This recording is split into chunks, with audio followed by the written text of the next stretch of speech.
Yeah, so it's that Black History Month time again, Shout out to College E was coming up with the idea of making sure blacks get recognized in America because they never wanted to recognize us, right? So, in higher note, we rolled this one up on this road, enjoying this good cool air up here in North Carolina right now. It's good cool air, man. It's probably about 30-something degrees right now. But anyway, we roll this one up for a second.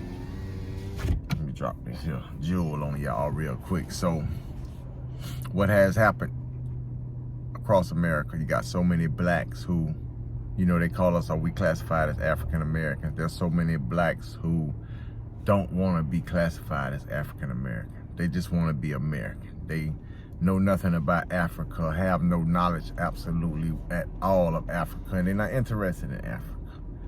And what has happened is their minds have been hijacked. When the slaves were here, which are our people, we descend from the slaves. These are our ancestors. Every time one of us had a nerve to say, I don't want to be called African, those ancestors are rolling in their graves. Those ancestors are saying, okay, y'all figure it out on your own then, because we know the way. But see, we so disconnected from them. Like, we've been trained, we've been given a God to pray to, a white God.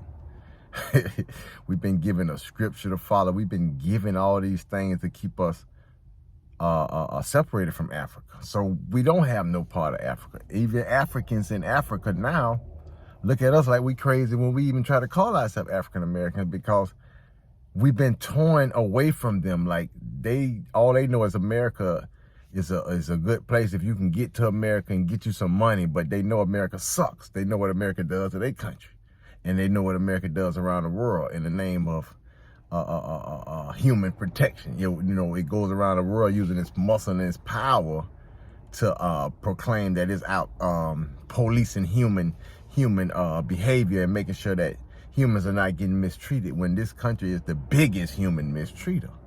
But when you got so much money and you got all the wealth and the eyes of the world are on you, they let you get away with anything. But anyway, back to our situation. So many of us, we don't want to be called Africans. Me, I prefer to be called African, and don't call me an American.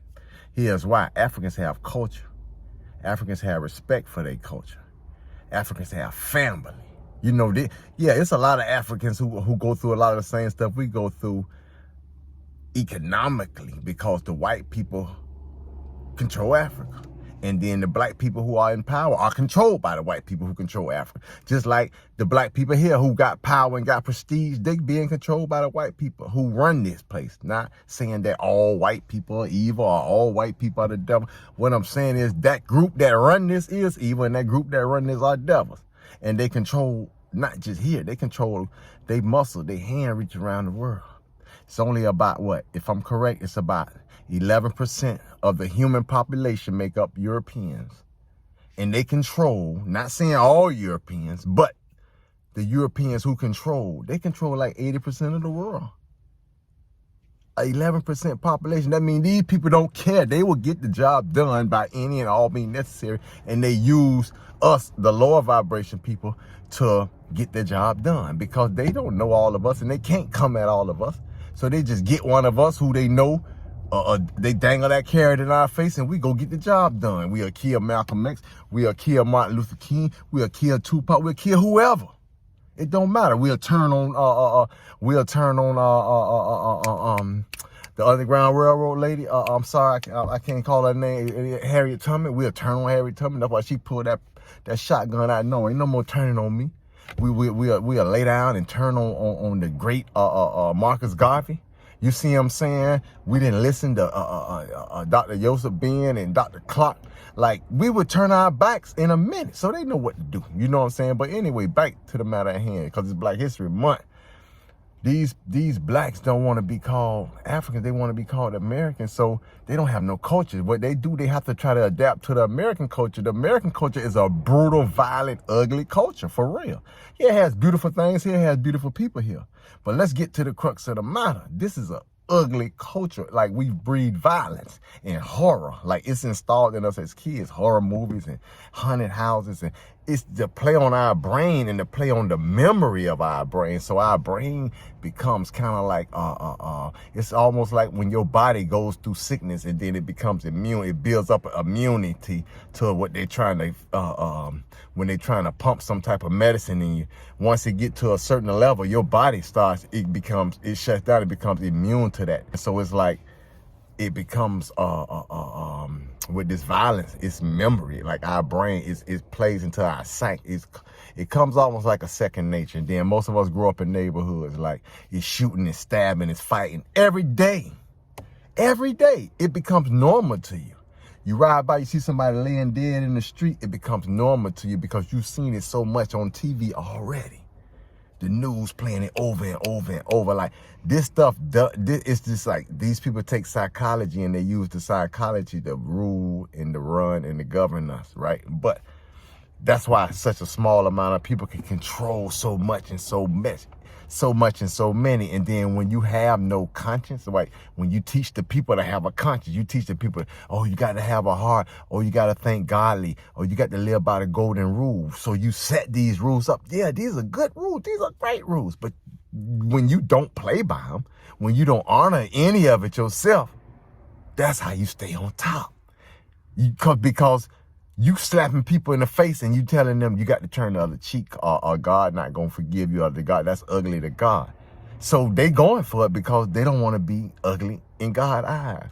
So you control their God, you control what they see, you control their perception of God, you control their perception of faith. You tell them what faith is.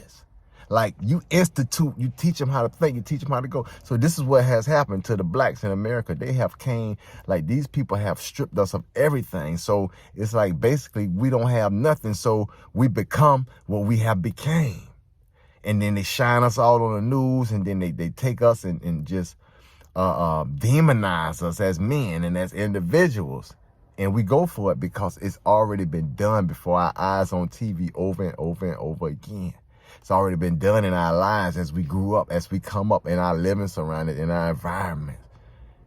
And now we just some brutal animals who want to be called Americans. And I say, if they want to be called Americans, let them be called Americans. And let us who want to be called Africans be called Africans. And that way we can know who is with who. You see what I'm saying? It would make things so much more easier to make the world and the country such a great place, because now you got so many black people, millions of black people who trying to get this thing figured out and really understand that America would never give us or treat us the way we deserve. And they understand that we have to build and we have to have our own. They understand that if we want power, you have to have power to fight power. Or you'll just keep bowing down to the power, or you'll tell the power, off me, kill me. Like, I'd rather be dead than to be your slave. And it's a lot of us who like, well, I'd rather be your slave than to be dead, because I don't want to be dead. So that's where we at. So I say, let those African Americans, or let those Africans who want to be called American, let them be called American. Label it. Let tattoo it on our forehead so we'll know what side we stand on. So you'll know who to waste time. You won't be wasting your time, because now it makes it so much easier. We're not wasting our time. We're not wasting our energy. We're not wasting our resources on people who don't deserve it, because some people just will never come back. They lost, they gone. They don't want to come back. Almost like the story of Lot in the Bible. Remember Lot and his wife? She just couldn't let it go. She just couldn't let it go. So it says she turned into a pillar of salt. A pillar of salt means, spiritually speaking, she couldn't move. Like, she turned back to her ways. Like, that's all she knew. Like, she didn't want to be she loved the lust. She loved the abominations, the murder, the rapes, the drugs. Like, she loved that life. So and Lot was like, no, I'm a changed man. I'm going over here with God. And she was like, okay, well, go ahead. So he went with God. She turned to the pillar of salt. She went with the people. So that's what happens in life. Some of our kids, some of our wives, some of our girlfriends, some of our boyfriends, some of our mothers, fathers, sisters, brothers are going to have that stamp on them. They lost. They gone forever. That's how it is. I mean, life is what it is. It's not going to pause. It's not going to stop because your mama died, or your daddy died, or your sister died, or your child died. It's not going to stop. Life going to keep on going. Somebody else going to die until eventually one day you're going to be gone. But this was all about Black history, right? in American and African American history. But it all goes together. You know what I'm saying? Because it's all tied in. However, you know, every time you disgrace those ancestors by saying you don't want to be called that, you make our times even more harder. Because you don't know the way. None of us know the way. They gone. They know the way. And a bunch of stubborn people never get there because y'all already know when you're stubborn and you sleep and you don't want to wake up, you're not going to wake up. You don't care what nobody say. I'm DallyBoy, and I'm out of here. I'm about to roll this winter bike down, man. Enjoy me some more. Y'all know I'm from Florida, man. It's probably about 60 degrees in Florida. If not, hold on. It's about 60 degrees in Florida. Where's my key at? It's about 60 degrees in Florida, if not hotter. It's in the 30s here, then this thing here say it's finna crank up. So I'll holler, man. Y'all be good, man. Peace.